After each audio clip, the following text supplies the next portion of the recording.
L'écureuil 135 veille sur les truffières charentaises. Grâce à une caméra thermique, les militaires ont les yeux partout. Nous on fait comme prévu, on fait la zone qui est le plus à l'ouest et ensuite on vient sur la deuxième, là où il y a le petit.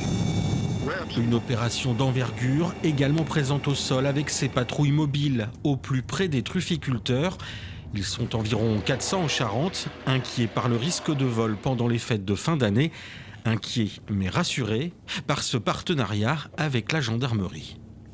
Nous sommes très rassurés parce que nous avons vu ces 3 dernières années une chute extrêmement importante des vols déclarés en tous les cas qui nous ont été remontés au niveau de l'association des trufficulteurs. Nous avons le souci d'occuper le terrain, d'avoir des zones de contrôle, de façon à aussi bien éventuellement procéder à un flagrant délit dans l'instant et prendre bien sûr un malfaisant en action, que afficher les couleurs gendarmerie de façon à pouvoir dissuader tout groupe d'individus. Dans le département, on compte entre 800 et 1000 hectares de truffières, comme celle d'Anne-Pascale Montigo, qui tous les jours part pour le cavage avec ses chiens. Allez au boulot les filles, on y va.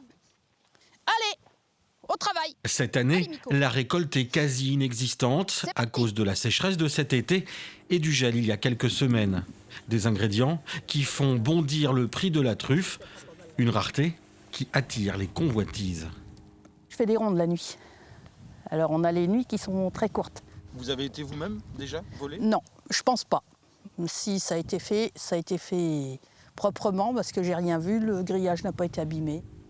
Le prix du célèbre diamant noir dépasse les 1 000 € le kilo. De son côté, la gendarmerie reste très discrète sur le nombre de vols.